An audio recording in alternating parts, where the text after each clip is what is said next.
Il Compasso d'Oro è divertente perché c'era ancora il fax e il 1° aprile mi arriva un fax con scritto hai vinto il Compasso d'Oro e io è un pesce, garantito. Poi guardo bene, lo leggo bene, lo rileggo bene, eccetera, eccetera, e scopriamo che non era un pesce, ma è stata da morire come cosa, perché per ore in ufficio abbiamo scherzato e riso su questa cosa. Ma chi è che ci può aver fatto questo pesce d'aprile il 1° aprile? Aneddoti, emozioni, colpi di fulmine e colpi di genio, tante scommesse e pure qualche azzardo. Il design è questo e molto altro ancora. Io sono Federica Capozzi e questo è il podcast di Alias che ripercorre il viaggio del brand attraverso le voci e le storie dei suoi protagonisti.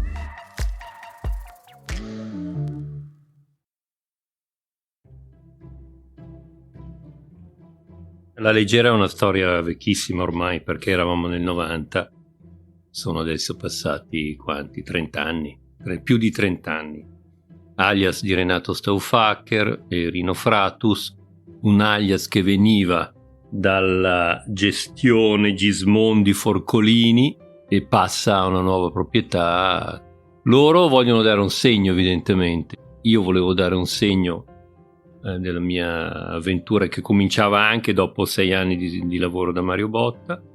Era anche un periodo in cui iniziavo a insegnare a Mendrisio, insegnavo in 5 scuole in quel periodo contemporaneamente, avevo uno studio di architettura con tante persone e intanto mi salta fuori dalle mani questa Leggera che costruisco io in realtà la sera, eccetera, così. E poi è incredibile come è esplosa. Mi ricordo c'erano ancora i telefoni a muro e mi telefona Stauffacher, mi dice che ho vinto lo Schweiz Design Prize. E lì mi ricordo una grande emozione perché quando sono arrivato in questa cittadina stupenda che è Langenthal c'erano appese tutte queste riproduzioni della Leggera per strada come gli stendardi e poi mi portano in un teatro per fare la premiazione e devo lanciarla in alto e riprenderla per far vedere che è leggera. Quella è stata una delle esperienze più terrificanti della mia vita perché tu hai un pubblico, non so, di 1000 persone che ti guarda, la lanci in aria e dici mi cade, cos'è il disastro. Questo è Riccardo Blumer, architetto, designer e docente, nonché uomo molto simpatico. E quello che hai appena sentito è uno dei tanti aneddoti legati alla Leggera, il suo progetto più celebre. La sedia, realizzata nel 1996 per Alias, che gli ha fatto vincere svariati premi, tra cui il Compasso d'Oro, ed è anche entrata nella collezione permanente del MoMA di New York. Anche se, te lo dico en passant, non è l'unico pezzo di Blumer lì presente. C'è anche un'altra sedia sua al MoMA, ma questa è un'altra storia. Tornando alla Leggera, Blumer ne parla, e direi coerentemente, con molta leggerezza, nel modo che più si confà a un oggetto che è un vero peso piuma.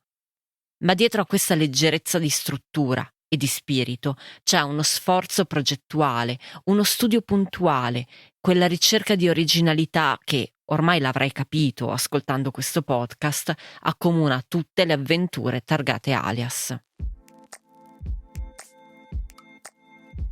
Non si cerca il diverso per fare il diverso, si cerca l'originalità del gesto, si cerca di dar corpo a qualcosa che non esiste. Non è il mio un design della forma, del redesign di cose che ci sono già, non mi interessa, non sono neanche capace, devo dire.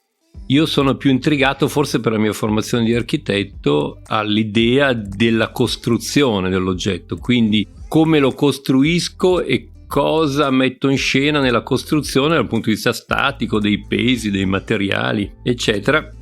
Faccio una sedia e la faccio con lo spirito che io sento, che è quello per cui ogni pezzo dell'oggetto deve far parte integrante della statica dell'oggetto stesso. Non ero interessato all'idea di ridisegnare una tipologia già esistente, cioè una struttura che sorregge una scocca fondamentalmente, cosa che è figlia degli IMSS, di Robin Day e di questi grandi designer degli anni 50 e 60. C'è questa tipologia della scocca portata sostanzialmente. volevo fare un qualcosa in cui non si distinguesse la scocca e diciamo la parte accomodante e la parte portante. E così ho cominciato a lavorare con una struttura che poi è diventata la leggera, che la struttura, l'ho capito dopo, è una struttura scatolare, che è quella sostanzialmente che usi per fare un aereo. Sono innamorato di questa idea che è l'insetto.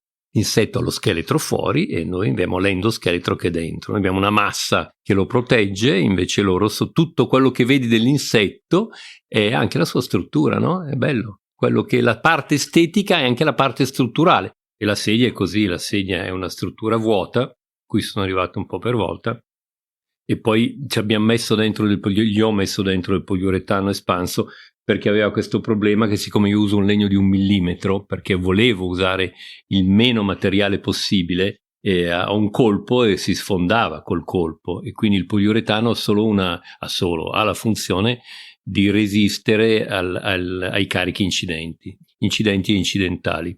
Di fatto è nata una sedia che pochi magari sanno come è fatta, però è un po' come dire la sedia madre, quello a cui non puoi sembra di legno massello, poi la alzi, è leggerissima, però la forma è assolutamente quella che nasce dal processo di costruzione.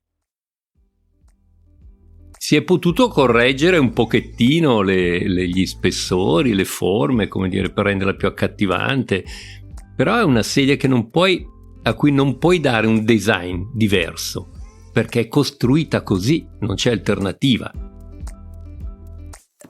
Ora faccio una cosa un po' diversa dal solito. Ti racconto io un aneddoto, lo stesso che ho raccontato anche a Bloomer quando abbiamo registrato questa intervista.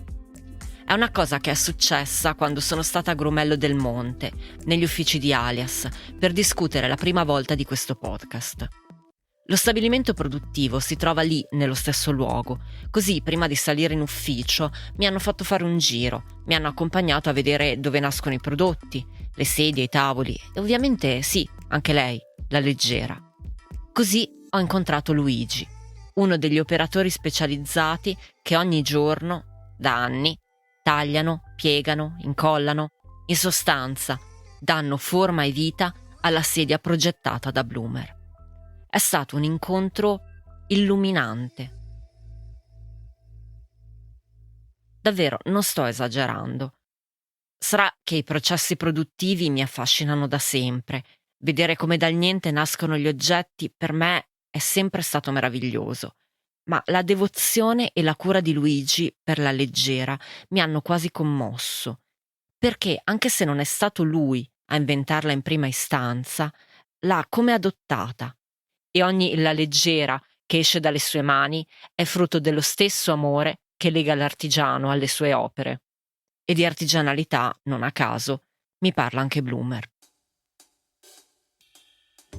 È una sedia semi-artigianale in realtà, poi prodotta in quantità diventa design industriale, anche se di fatto è una sedia fatta da mano umana e da qualche macchina che fa delle lavorazioni. Tutto il design in genere che faccio io è un design che io costruisco in prima istanza.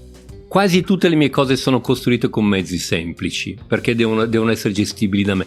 Io la leggera l'ho costruita con una seghettina Black & Decker di quelle da fai da te, proprio ridicola, cioè quindi è difficile che io faccia un pezzo che ha bisogno ad esempio di stampi, di plastica, così, perché non mi permetterebbe il controllo che mi diverto a fare. Non so tu, ma io non guarderò più la leggera senza figurarmi il giovane Bloomer che traffica con una seghetta la sera dopo il lavoro, oppure Luigi, là a Grumello, tutto concentrato perché nel suo lavoro la differenza tra fatto bene e fatto male si gioca sul filo del millimetro. La leggera non sarà mai più solo una sedia, anzi, forse non lo è mai stata, perché poi in fondo nessuna sedia è veramente soltanto una sedia.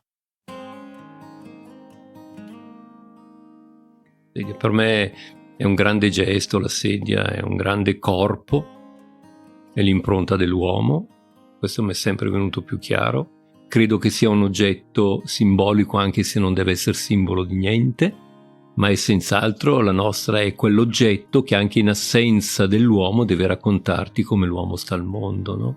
E io faccio quello che secondo me è bello del come l'uomo dovrebbe stare al mondo. Tu fai questo lavoro perché ti rende felice e sei tu protagonista dell'atto. Sei tu che a un certo punto, tra un'intuizione, un disegno, un'immagine che ti viene guidando, pedalando, eccetera, pian piano questa cosa prende forma e diventa un oggetto che è irreversibile. Questa è la forza della creatività, della creazione proprio. Ma la cosa più bella è veramente far esistere queste cose, farle esistere. Non puoi, è una malattia. Se tu non riesci a farle esistere, non ti rimane molto nella vita, per me, per la mia esperienza. Io sono noto per la leggera, in realtà, come Modugno che era noto per... No, non è vero, vorresti essere noto anche per altre cose che hai fatto, ma non importa. Quindi la leggera è come dire una sorta di un arto mio, in realtà, che fa parte di me, ma che con lei produciamo altre cose. Con lei lavora con me a produrre altre cose, in tutto quello che c'è dentro la leggera, in tutto. Perché la leggera ero io e prende corpo, no? Prende vita, prende spazio e poi dopo esiste e quindi ti accompagna. E come una madre, ti accompagna con una presenza e devi essere grato. Ha qualcosa di speciale la leggera, di magico quasi. Non solo pesa così poco che basta un tocco a farla volare. No, è anche una chiave che apre tutte le porte, una creatura che diventa creatrice, una figlia che diventa madre. E senz'altro, è anche molto, molto altro ancora.